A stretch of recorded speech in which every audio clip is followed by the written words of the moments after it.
This is the End of the Road podcast with your host, Michael Coco.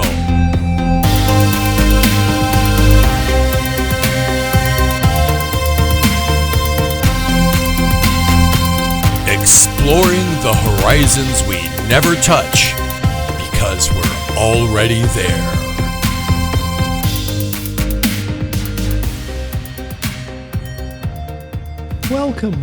Welcome, and thanks for listening. Tonight we're once again off to London, England, to speak with Britain's leading scholar of Western Esotericism, that being Tobias Churton. Would you believe that he's got 28 books either published or in the works? What an accomplishment.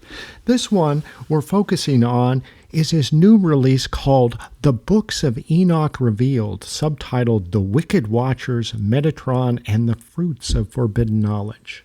This book has been praised as nothing less than an academic and spiritual tour de force, and in my mind it's really a one-stop shop for everything related to the history of Enoch and Enochian thought throughout the ages.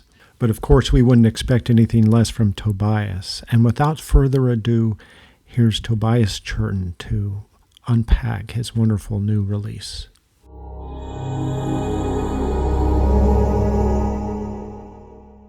So what do you think it is about the Book of Enoch that has been resonating with humans over the ages? I mean, why does it keep popping up at all times?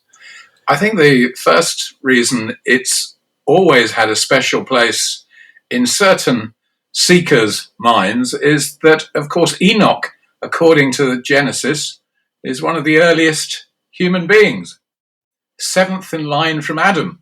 So you're going way back before Moses, way back before Abraham, and the intrigue was based on the notion that if this book could actually be obtained, one would attain what used to be called in the Renaissance the Prisca Theologia, which means the ancient theology, the original understanding of man's relationship to God and the cosmos. So the book had always this sense of untold promise, but it was only known for so many years in fragments and only known about by very few scholars in the Western world. It had in fact disappeared from Western Roman Empire by about sometime in the 5th, 6th century. It just vanishes. Nobody knows where it is. There are quotations in it, which were recorded in Byzantium after the fall of the Western Roman Empire. But all they did really was to intrigue people about what was missing. What people didn't know until the 16th century, sort of time of the conquistadors, was that we're not quite sure how long, but in fact the Book of Enoch, as it came to be known, had been part of the Bible in Ethiopia for as long as anyone could remember, and was placed next to the Book of Job. But in those days, nobody could get to Ethiopia very easily. Right. And if they could, they probably couldn't read the language in which Enoch had been translated, which was Ge'ez, the written language of Ethiopia. So it has all kinds of intriguing elements, but I think partly it's because of its supposed antiquity and because it was a lost gem. Yeah. So what about the idea of sort of the apocryphal nature of it and sort of what it perceives to sort of describe? Is that sort of something that you think is important?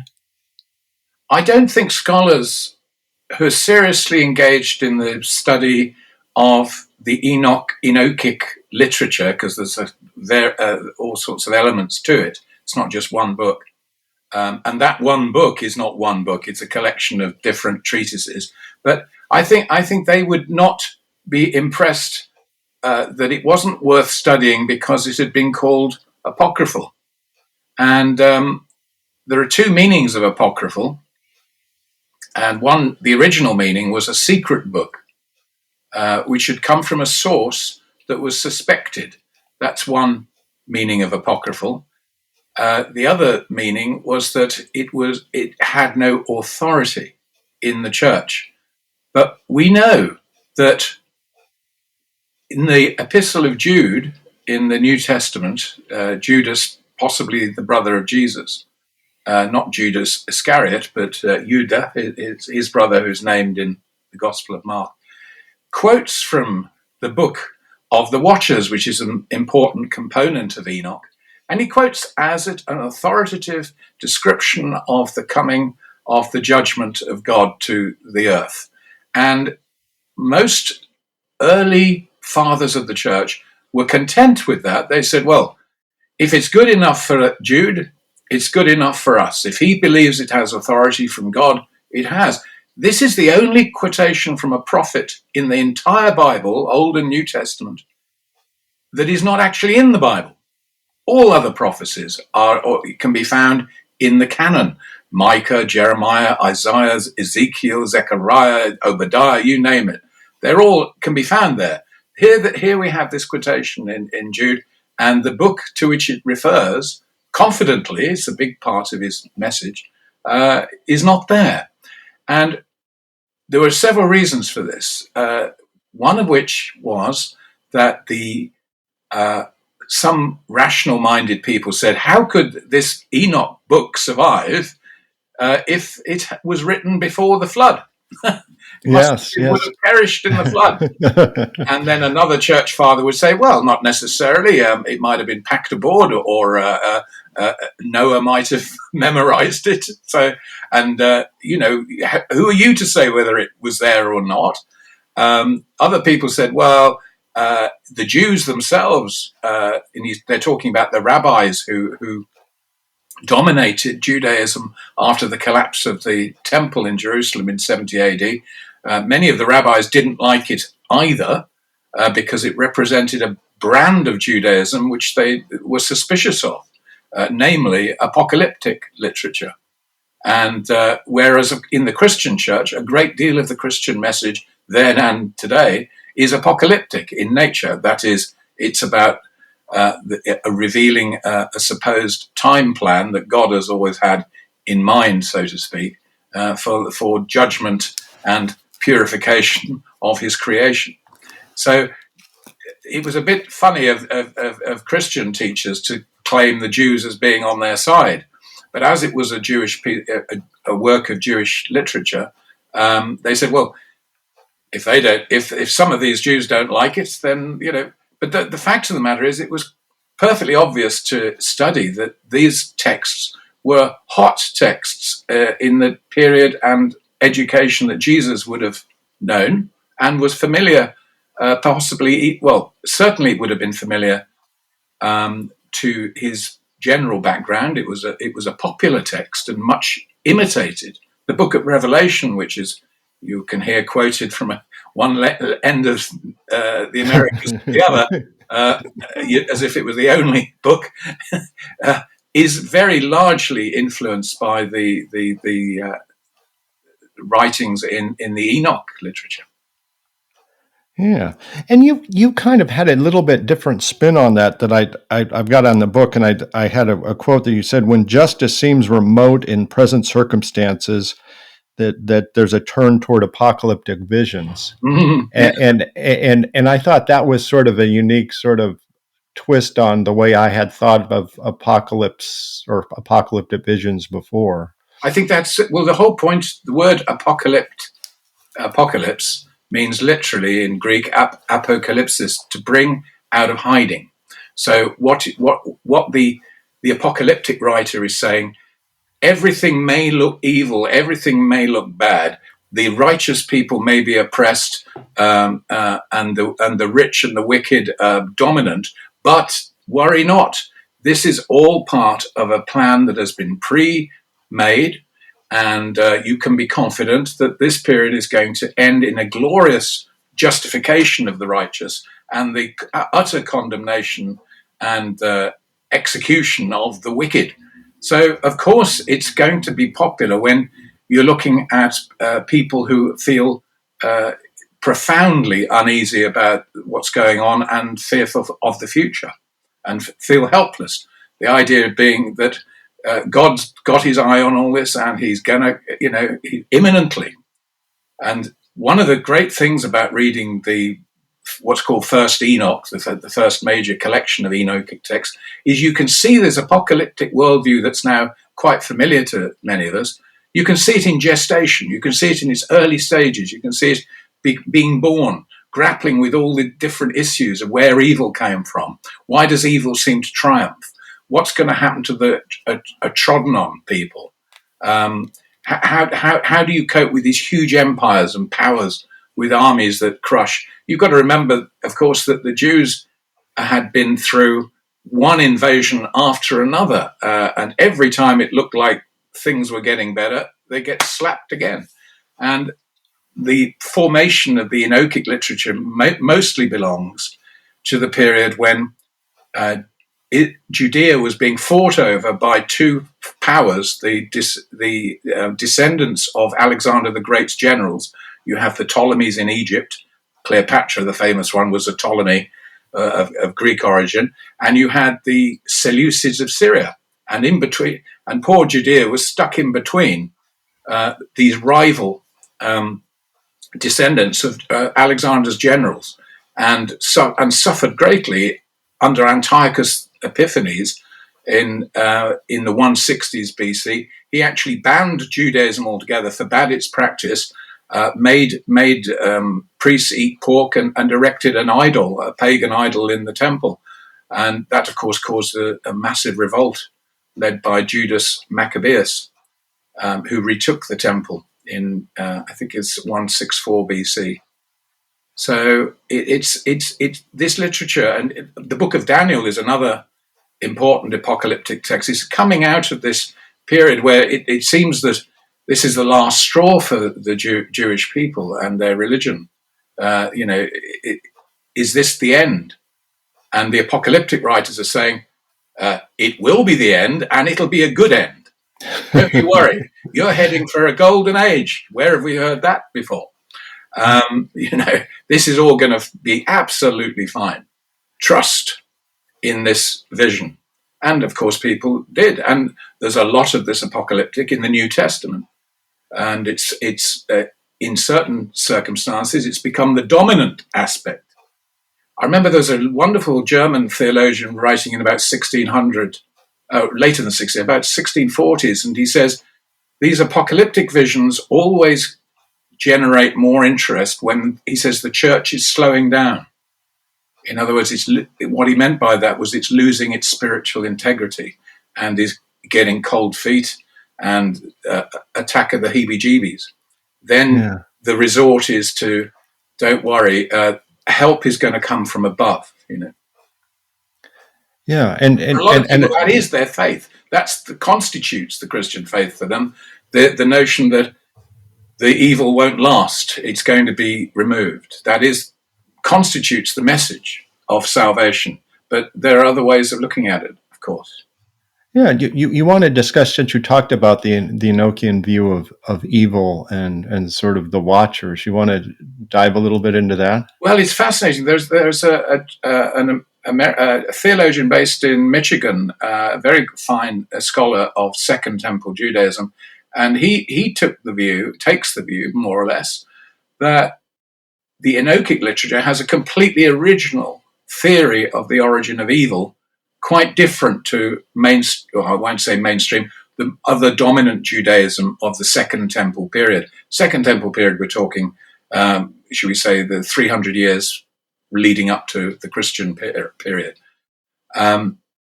where the Jews have come back from Babylon, and they've a new temple, and so on.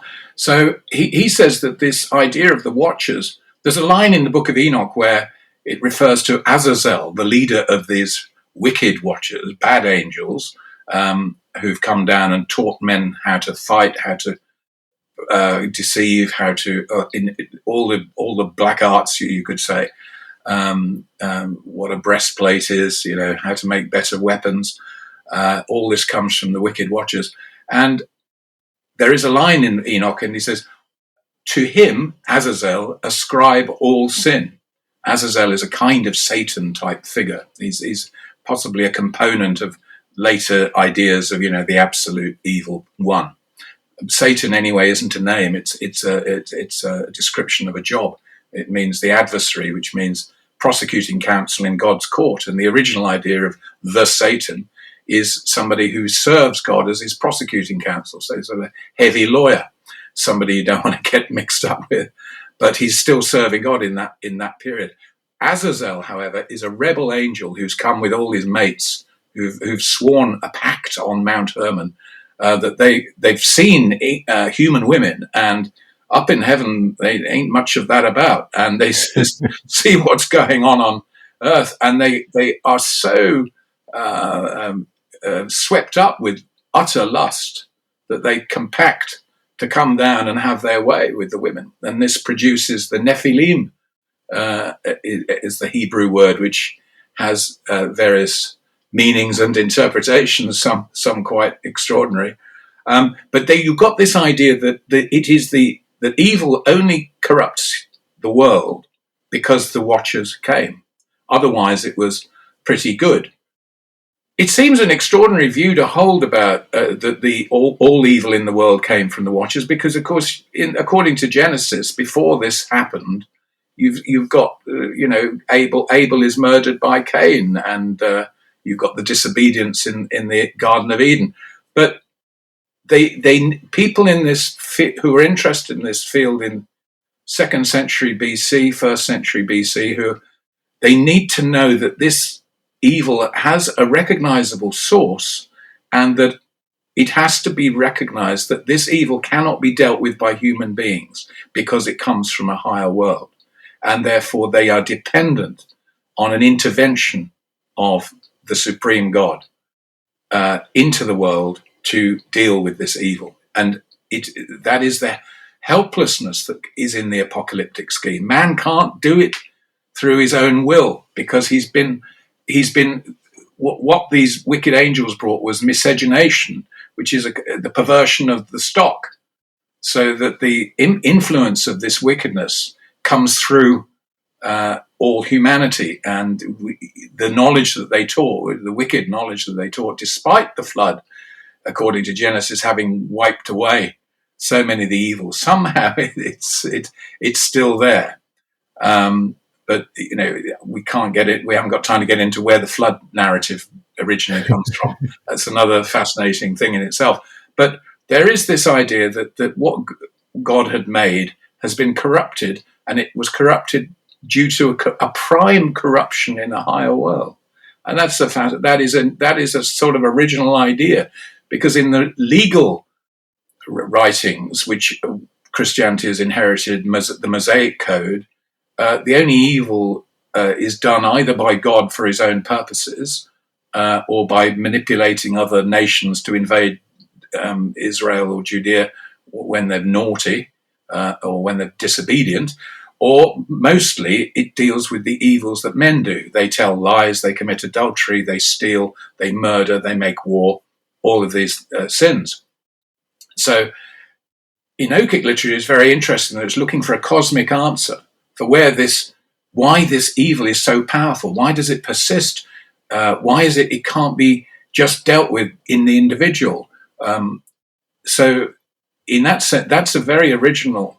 I think Boccaccini, isn't it? Gabriele Boccaccini is the professor I'm talking about, who has this idea that their idea of evil was unique to Enochic literature. I think it's a powerful recognition. It's not it's not consistent through all the Enochic writings. However, most Enochic writings presume that if people repent, not necessarily repent, but in some writings, repentance is a dominant thing. If they turn again from their ways, they can resist condemnation in the end. They can avoid it, but it's very hard. And you look at this period immediately before Jesus' time. You've got debates within sectarian Judaism, which were how sectarian they were. It's difficult to say. But does man have a good and an evil angel? Is he all bad, or is he part bad and part good? And how does this actually work out? Because they were grappling with the problem of evil. This is reflected very strongly in the Enochic writings, and then they're having a great struggle with it. And we are still today having a great struggle with the idea of evil. Liberal philosophy in the 19th century started to imply that, it's not as simple as good and evil. There are aspects that we call evil that maybe come through our evolution, that are learnt attitudes, part of our makeup, that come from a time when certain kinds of behavior were necessary for survival and so on. We're still grappling, is evil an absolute, or is it just things that are bad? The Greek word for evil is kagos, which is just generally means bad, in the sense that, my dinner was bad, or, that fish was bad, or, what a bad environment. It doesn't necessarily mean this kind of cosmic, spiritual, absolute black force, the evil empire, it permeated with a darkness that is impenetrable and, that sort of thing. But we haven't worked it out, I don't think. You've got socialism, which says, well, evil is generated through social structures. If certain kinds of social structures encourage evil, a more simple kind of way of life, live on the plains, simple, not too many people around, you get less sin. Put people together in cities and their behavior changes and you get more evils and so on. What we need is, in the 60s, you got the move out to the countryside, Crosby, Stills, Nash and Young. If only I could go back to the pioneer days where life was much simpler. You had the good book and you planted your seeds and hopefully God so on. And of course, then come the carpetbaggers and shoot them up and the outlaws and the so-called Wild West and all this. So you see this evil thing, it's always there. It's a motivation for why a lot of people are religious, and it's a motivation for why people reject religion, because they're not satisfied with the explanations that the different churches offer. And the other sort of aspect of that that you point out in the book is that this sort of the need for the messianic vision to address the deliver us from evil, so to speak. I know. I can feel what you're thinking when you're saying it. Absolutely, deliver us from evil. I mean, this is it. That's the key. One of the key lines of the Lord's Prayer, isn't it? Deliver us from evil. And, for thine is the kingdom. It's not mine. It's thine, and we are but instruments, and so on. What can you say? What about this? What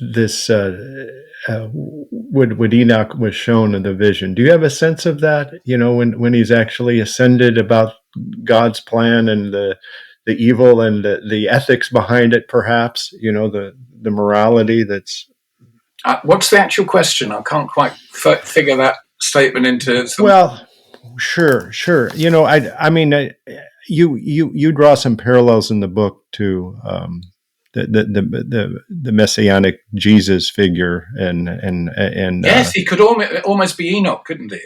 Yes. Do you remember that scene in Mark when he goes to Dan, which was known at the time as Caesarea Philippi, and Jesus says to the disciples, "Who do men say that I am?"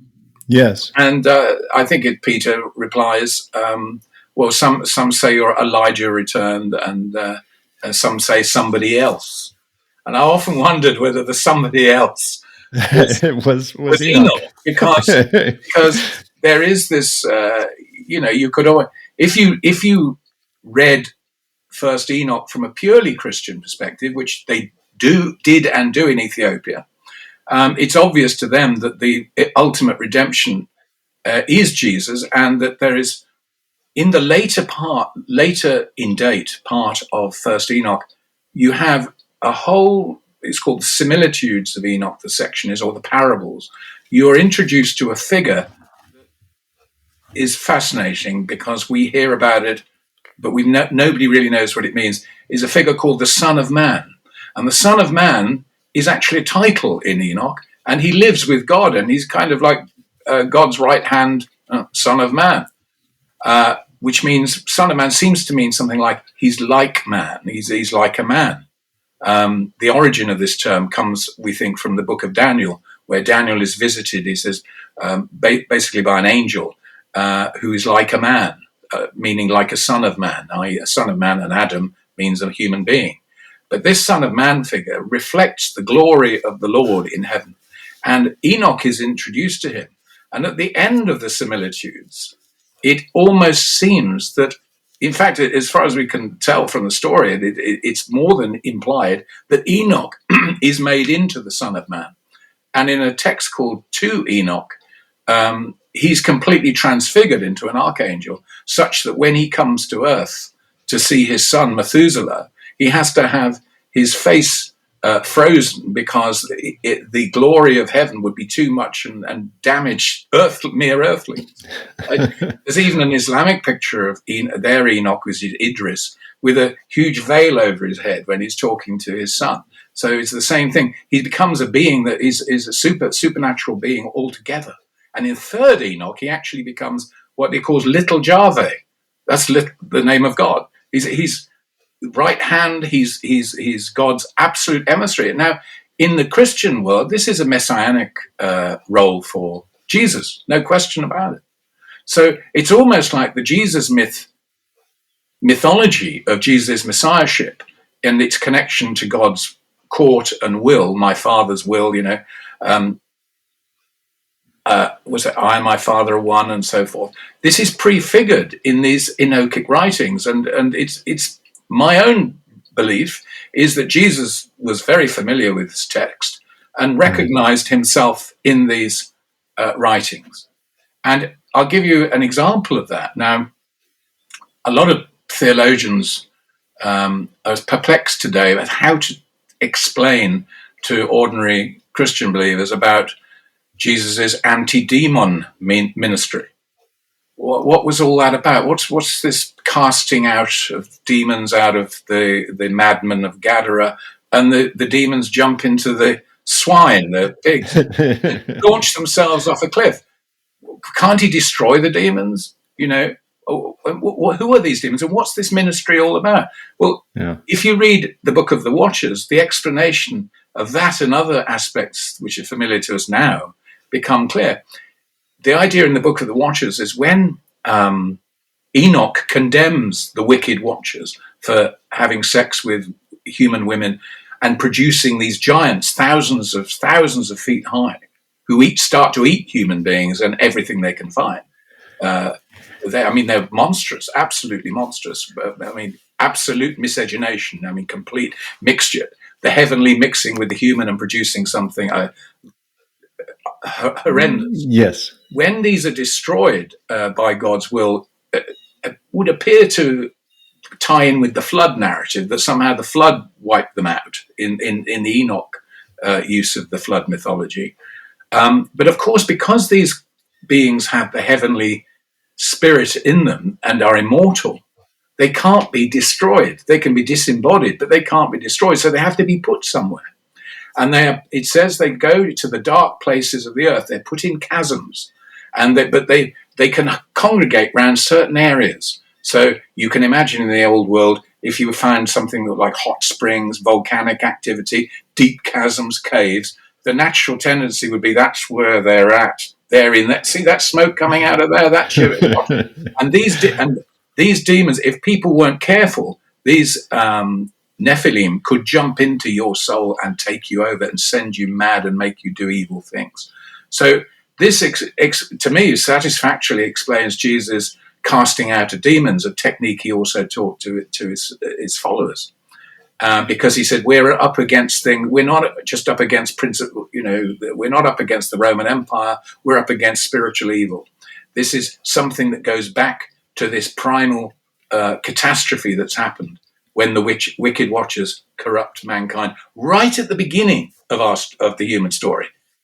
And if you wanted a moral objection to the Enochic worldview, if that's permissible, you could say, well, since this catastrophe of evil happened to the first people, why does God let it go on so long? Such that here we are now, over 2,000 years, well over 2,000 years after the belief that this was all about to end. We're still suffering the predations of evil. And we're still being told, "Oh, don't worry, it's all leading to something." I mean, I remember when I was growing up, a teenager, there used to be a magazine in England that was financed by an American, very, very wealthy American, called The Plain Truth. Always beware of the word truth on the cover of anything. Or plain. Indeed, it was a very expensively produced magazine. It was issued free. I don't know. I presume my dad spoke to somebody, and were put on the list, and these were distributed all over the world. And this magazine, some listeners may remember this, basically interpreted the recent news in terms of the Book of Revelation. So everything that was happening, which was the 70s, the Yom Kippur War between Israel, Egypt, Syria, all of that it's all in Book of Daniel, it's all in the Book of Revelations. I remember at that time there were only 7 members of the European Common Market, now the European Union, and these, of course, were the 7-headed dragon in the Book of Daniel. You were constantly reassured that everything was going to plan, but don't trust these wicked powers, but it's all going to end. I don't think the magazine's distributed. I'm sure the old chap who ran it's probably died, and maybe his posterity weren't interested. But these beliefs are very, very deep rooted, and all over the world now, more so certainly in America than in Western Europe or Great Britain. But they're there. They're always bubbling underneath. The newspapers can't live without apocalyptic. Everything that happens has to be. The word apocalypse is used totally mistakenly as being a disastrous thing. The apocalypse in all of the original writings is something to be fervently hoped for and expected. And in that sense, the Jehovah's Witnesses are quite right to look forward to it in terms of the logic of it, because it is a revelation of God's concern for the good and his determination to wipe out evil. And I find this Enochic vision has so many positive aspects to it which help us understand the religion and faith that has sustained Western, not only Western, by any means Western culture, sustained cultures for the last 2,000 years. But it does leave open some very serious questions about how we interpret events. Yeah. Or it's, that our view is of the divine say more about us than the divine. This is a point I make in the book that, there's this wonderful old expression of Hermetic philosophy, as above, so below, so that the world reflects a higher order. But I would say when it comes to producing religious myths, it's as below, so above. When you've got religious writers in the ancient world writing about what's going on up there, they're projecting what they're familiar with. So God has a court, he has ambassadors, he has emissaries, he has servants, and these are sent out. And this is exactly how an Oriental court would operate. You've got the same in Mesopotamian religion. The behavior of the gods mirrors the behavior of potentates in the world. And so there's always this people, they say anthropomorphize. People see divine activity very much in their own terms, very much so. And of course, it's then possible to make the terrible link, which you get all too frequently, where an individual decides that they are an ambassador, they are part of this great plan, and therefore they can do no wrong. They have been assured by I think to most of us, these things are too big for the human mind and too big to resolve. We can think about them, but we can't resolve these issues. We don't know where evil comes from if we think of evil as a thing. We can talk about it as a process, or if you're Hitler, you say, what do you mean by evil? It's just survival of the fittest. That's all that's happening. And people, living beings will do what they can to make their lives easier. The line of least resistance, as nature always follows. Watch a river, follows the line of least resistance. It doesn't matter if there's something in the way. If people get flooded, that's what water does. There's that sort of the naturalistic interpretation removes the moral dimension of evil. Is as well. It's just nature. Yeah. One of the other characters you have lurking about the books and the history is Metatron, which Yes. I thought that was sort of another spin on sort of the Son of Man motif. I think he is really another version of the Son of Man figure in the Enochic writings. We shouldn't jump to conclusions and think that the Son of Man references, by the way, in the New Testament are just the same concept. Right. I think there's nothing in the Enochic writings about the Son of Man has to suffer and rise again. Right. So but clearly, the word Son of Man, which appear in the Gospels and never appear in Paul's letters, interestingly, they belong in a thought world that is held in common. People must have understood what Jesus was talking about when he referred to the Son of Man. And my guess is they would have understood it more or less into Enochic terms. But then Jesus shocks his disciples by saying, it's not like you think. He says the Son of Man actually is going to be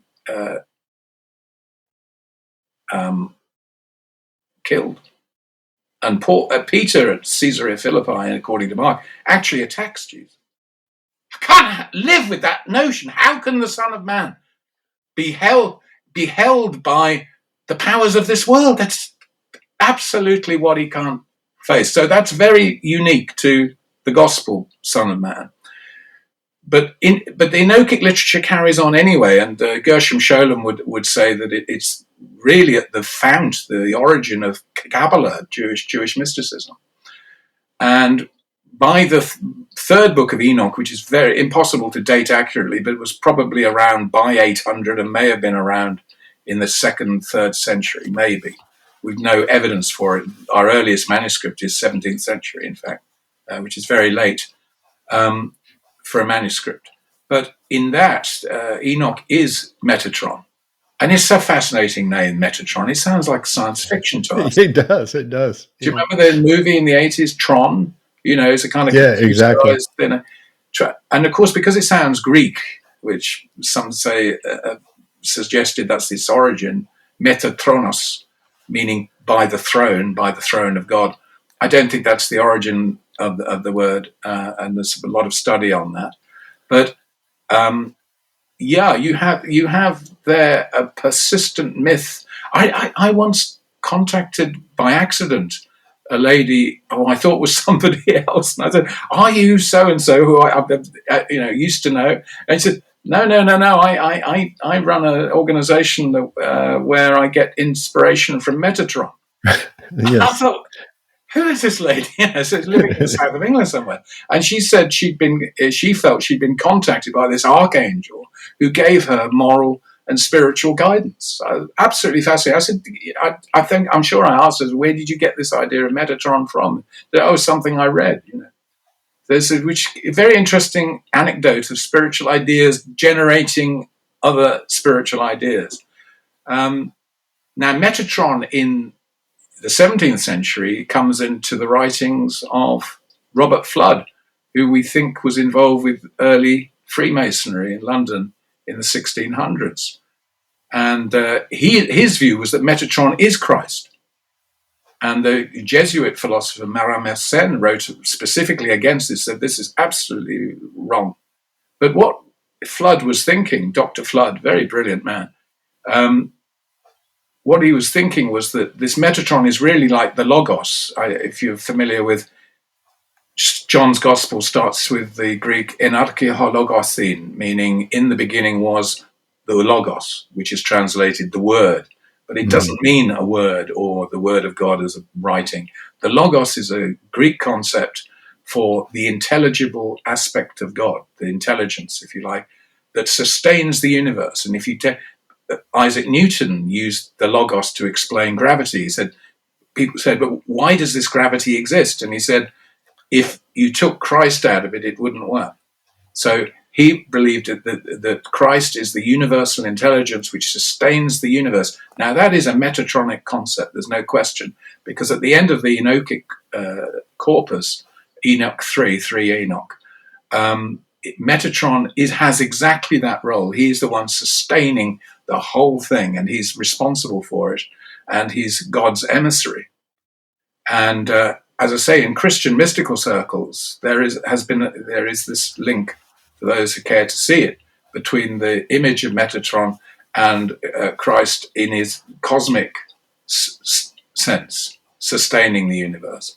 Sustaining it, not destroying it. Right. So very interesting. I think if you want, if you're really serious about trying to understand the formation of Western religion, and especially its more esoteric and I'd say probably more deeply influential side, I think esoterica is fascinating, not because it has millions of adherents, but because the few adherents it has are extremely active in the world. Because it's how can I say, it's a bit like how many people get a decent university degree, only a few, but they get to quite high positions, I mean, how do you get to a high position in the world? Birth, money, education, sometimes luck. Sometimes you get somebody who feels inspired and then affects other people. They sort of, this person has something, charisma, which means a gift. So I think the esoteric ideas of Enoch have been and are influential. Yeah, there's something about that idea and about ascending and being shown and encountering things. Like, I was just thinking about, this is like that you are exposed to a non-ordinary state of reality and bring it back kind of thing. Very much so. And in Kabbalah, in the medieval 13th century, 12th and 13th century Jewish mysticism, they had a thing we now call Merkava mysticism. The Merkava is the divine throne, which is also a chariot. The throne of God has kind of wheels. So they thought of it as a chariot. And that's obviously linked to the idea that chariots link earth and heaven as well. But you could enter into a trance, meditation, and ascend inwardly to higher heavens. And you still got that idea. St. Paul refers to it in Corinthians, that he says he knew a man, might have been himself, who went to the third heaven. And he says, whether in the body or out of the body, I know not. I have to say, in the book, is it in this? No, it's the book I've just finished. I talk about my own experiences of this, though I know that this can happen, these ascending experiences. And the only important thing is you must never make the mistake of believing everything you see. I know that's difficult. For the simple reason it has these experiences have more conviction than any other experiences you'll ever have. But the trouble is they're all framed according to what we already think. In other words, if the framework of your thinking is sane, then your conclusion will be sane. If on the other hand, but then again, there is the sense that spiritual dimensions actually have an inbuilt security. In other words, if you're evil of intent, you won't get through anyway. However, I do believe it's possible for people to have these experiences, but completely misuse them. I presume that's possible, since all perversions are possible. But I don't think one should start preaching on that basis, although that is in fact what's happened historically, isn't it? People have an ascension experience. They encounter what they think is a hyper real being or beings. And you've got the same today with the all these religious ideas are being projected onto aliens and all this stuff. Right. People think they've been taken up in a craft, And the von Daniken was really messed this up with his idea of the fiery chariot of Elijah was a flying saucer or a spacecraft of some kind, and the Nephilim, which are mistakenly identified with the actual angels, not their offspring. These were obviously creatures from another world who brought knowledge that man didn't have. What you've got to say is nobody thought this until NASA, science fiction in the 20s and 30s, and the whole mentality we have today of we think we can go to the heavens in a spacecraft, and so we think that way. They didn't think that way 2,000 years ago, so they weren't talking about those experiences. Why was it a fiery chariot? Well, in those days, the most august way to travel, and the one suitable for kings, emperors, and powerful people, was the chariot. And what does flames do? When you light a fire, what happens to the flame? It always goes upwards. So naturally, if you wanted to say means of transport between earth and heaven, fiery chariot, of course, naturally.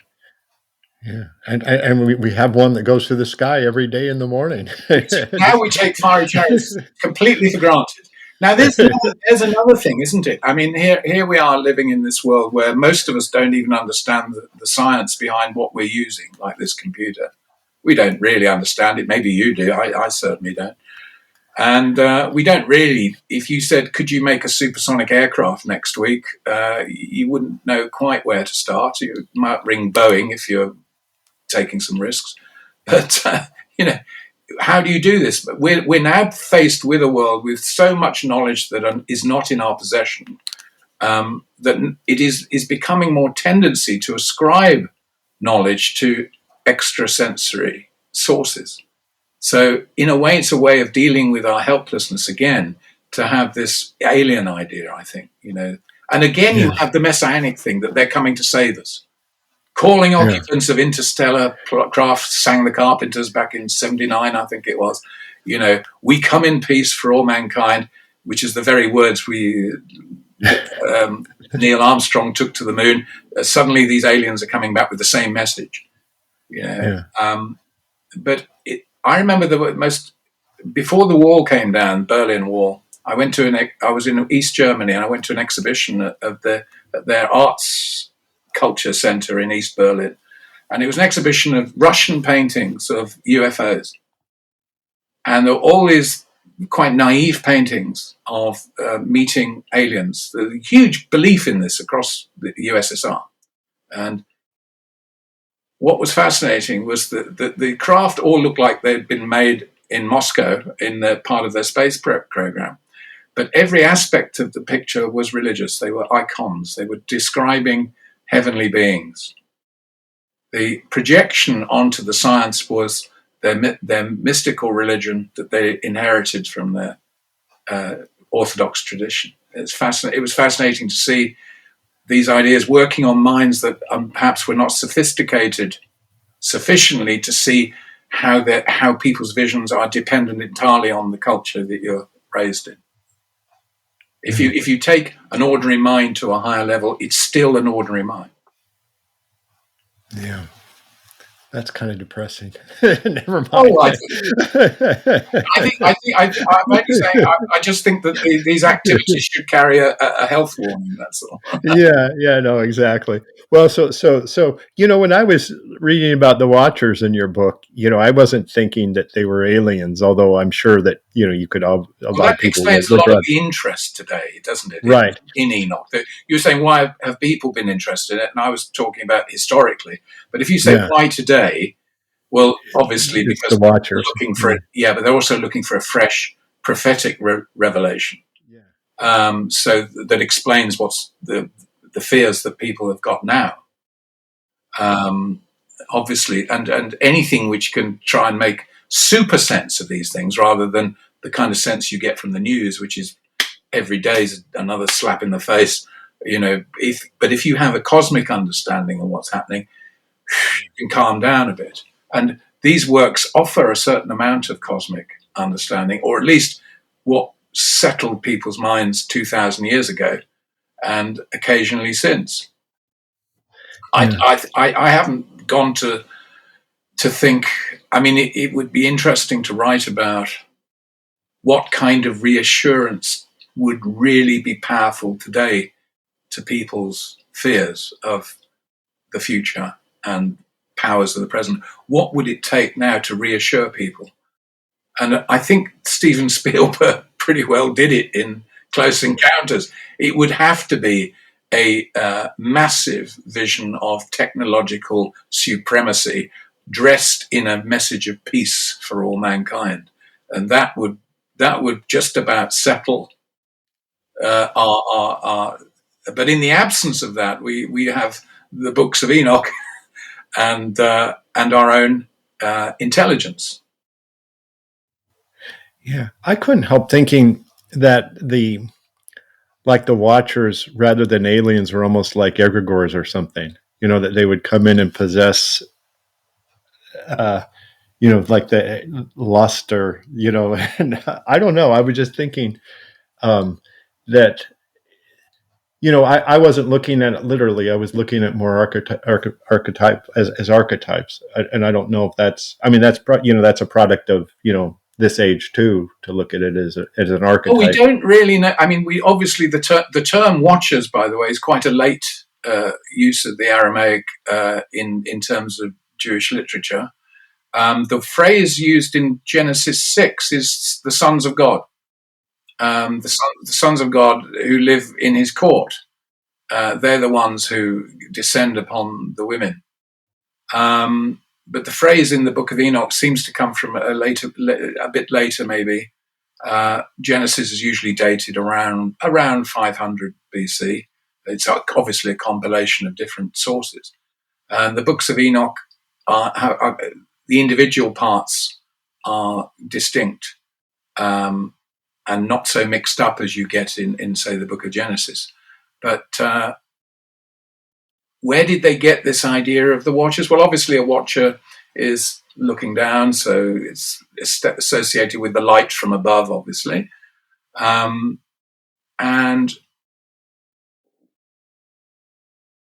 it seems to me to be an almost natural step, especially, I think, after the Jews were in Babylon, because there they would have been introduced to the most sophisticated astrology that was around in the Middle East at that time. They'd have been very much aware that earthly events in Babylon were the result of stellar movements. So things happen here because the position of Venus or Mercury in relation to the sun, and they'd have heard of that. That was so much part of the religion of the Babylonians. I think it made a big impact on the Jewish minds who were strung out there as exiles. I do think that notion that beings from heaven could disrupt life on Earth it really does sink in, I think. And I don't think it was necessarily originated in Babylon, but it emphasizes it. Also, you've got that idea in the Book of Daniel, written at about 160 BC, when he talks about, he meets an angelic being who's like a son of man, meaning he looks like a human. He obviously isn't, but he looks like one because man is made in the image of God, and therefore, Jewish belief was that our basic facial bodily characteristics are reflections of God's own form. However blasphemous that might be to some people, that's the basic meaning of being made in the image of God. That's what it means. It means we're like that. Not the same, but like. And I think, I don't want to lose my thread here. This figure who meets Daniel then goes off to where he says he's going to meet the Prince of Persia and I think the Prince of Greece. What he means by prince, the word prince is an English translation of the Greek archon. An archon is a spiritual power, possibly in the Gnostic religion, an evil angel in actual fact.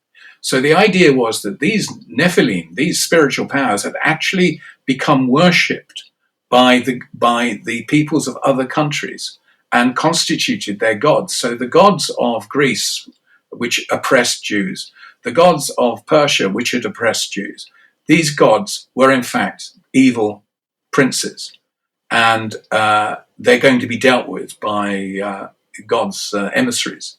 They can't be destroyed. Now, this is a key thing as well. You cannot destroy the descendants of angels because they are come from life immortal. So they are thrown into eternal fire. Now, we have many people for hundreds and hundreds of years have grown up with the Catholic and Protestant condemnation that all sinners, of especially bad sinners, will be thrown in an ever-burning lake of fire. This idea of the ever-burning has nothing to do with a kind of nastiness about sin. By nasty, I meant in the English sense of nasty, by the way, which means it's something horrible. But the only way to keep the spiritual evil under control is to keep it permanently under fire. Permanently under fire. Now, when this idea of the judgment of the watchers is extended to the judgment of sinners in general, then the poor sinner ends up in an eternal lake of fire. And it looks like pure sadism. God must be some kind of sadist to want the eternal punishment. But it was a misunderstanding. They didn't realize why it was endless fire for the watchers. But the idea of hell as ever-burning fire translates into the punishment of the wicked. And then there's a fascinating little influence, I think, of Enochic literature on people's conception of hell. And that I've never met anybody who understood that before. And that's why the Gadarene swine become the next home of the legion that Jesus casts out, because he can't destroy them. They can only be taken out. That's the exorcism. They can be removed from the person, but they've got to go. They're going to go somewhere. So he sends them into a bunch of pigs who throw themselves off a cliff. What happens to them after? I don't know. Presumably, people would keep away from the bones, because they're there. They're there. So that place would have been. It might be an etiological story, which is a story that's told to explain why a place has a particular significance. So, that was where Jesus cast out the Gadarene demons. And that's why people won't go there. It's a little creepy. Some bad thing there, Don't go in that house, because they were in there as well. He used to live there. You can imagine the folk stories will be told about this. And I think all those are very, very ancient feelings that people have about places that are haunted. What are they haunted by? Evil spirits. It's the Nephilim again. Yeah. But the trouble is, anybody can point the finger at anything and say that's spiritually evil.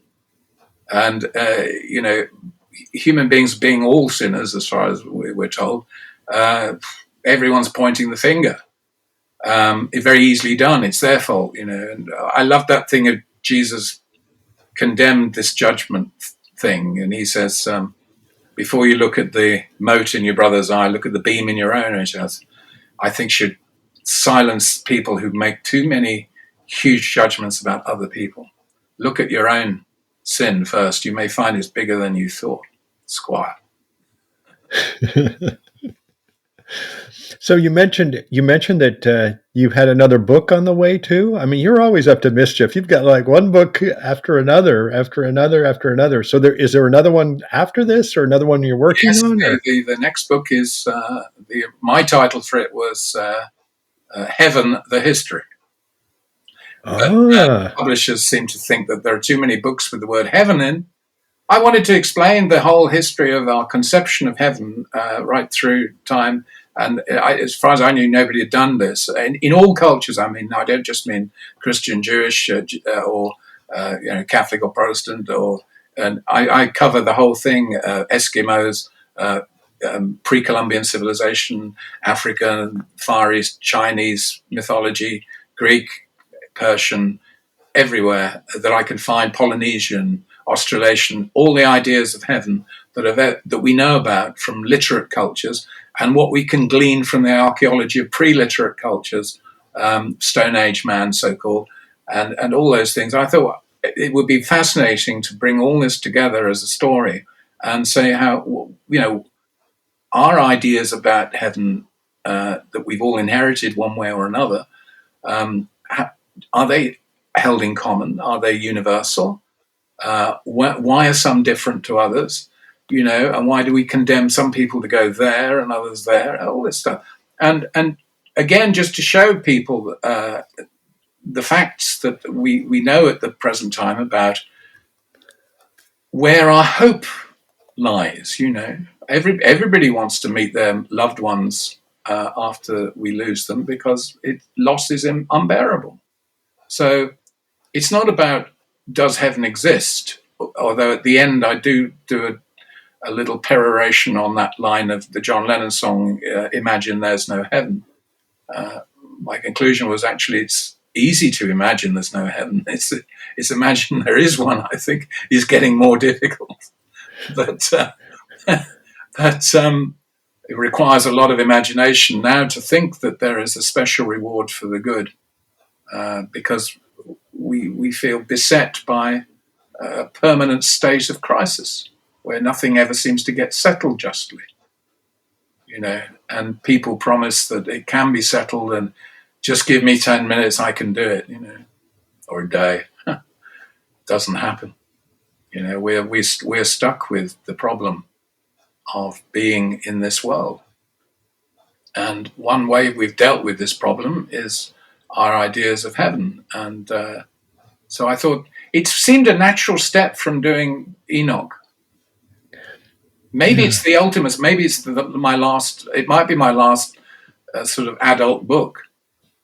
Maybe I'll have to start writing children's stories next, and was it Jesus said, unless you be as these little children, you will not enter the kingdom of heaven. So maybe I need to go back to kindergarten now. That's in Zen too. It's a simple mind. Childhood, yes. Yeah. I thought it was a nice. It's my 28th book, commissioned book, and I do think 28 is whatever symbology one might see in the number. Seems to be enough.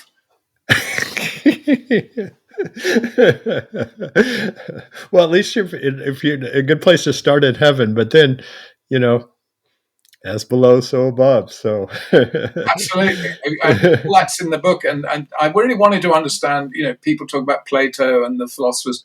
I wanted to get to grips and put it all clearly for people who don't have the time to read every blasted source. So you could get this is a one-stop book on heaven. You want to know what people have always thought about heaven all over the world. There's your book. Well, that's how you write, though. This book about Enoch's the same way. It's how people all over the world, all different ages, have made use of this. That's what's so great about it. It's a one-stop Enoch stop. That was the idea. Yes, I'm saving people a lot of trouble. That's right. For people too busy to actually do the research yourself, you've already done it all for them and put it all together in a nice little package. Hopefully it will inspire some minds to do their own research, and that exactly, or as your little explorer that you start the book with, somebody to go back and try to find more. James Bruce, the amazing explorer who brought back the first copy about the time of Captain Cook discovered Australia. Yeah. He must have been a character. He was. My goodness. He's well worth reading his books. Yeah. Well, Tobias, if people want to find out more about your 27 or 28 books that are around, what's the best way that they can find out more about you and your offerings? I have a website called, predictably enough, tobiaschurton.com. And all my book, I think a very large number of them are available with Barnes & Noble and Amazon, and you can find out about them there. I think I put reviews, some of the reviews on my website, and there's a background to where I come from, as it were, and what my career to date, that sort of thing. That's all on a very modest website, because I don't feel the need to trump my own wonders. I leave that to people to find out for themselves. We have this phrase, and you probably have it in America still. I don't like to blow my own trumpet. There you go. Yeah. So people say, well, how can you find out? I said, well, okay, if you must I've got a website. Yeah, I have got a website, tobiaschurton.com. But if you're interested, Yeah, that's right. And there's a lot of stuff I've done. There's all sorts of podcasts and things on in the internet world. Yes. Don't get caught in the internet, as I was. Right. Yeah.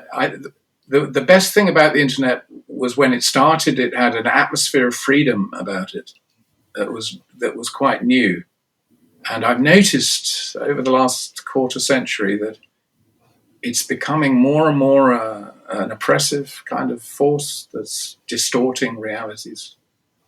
And it's probably all predictable. But again, it's the human mind projecting its problems onto anything that moves. Yeah. Well, like you said, when the religion loses its freshness, it goes apocalyptic. So it's like that's the same thing with the internet. You got it perfectly there. Yes, absolutely, Michael. That's the problem. Yeah. Well, thanks, Tobias. Yeah. Well, thank you very much. It's always a pleasure to talk with you and visit your one-stop shop for whatever you're studying and writing about. And I appreciate your time, and I wish you best of luck. And I definitely would love to have you back when we visit heaven together. Yes, that's a good one. Thank you, Michael. Thank you very much for asking me onto your podcast. Yeah, thank you, Tobias. Have a wonderful weekend, and I guess it's I guess no. It's midweek, but I'll try and have midweek. Yeah, sounds good. Thanks. Bye. Bye.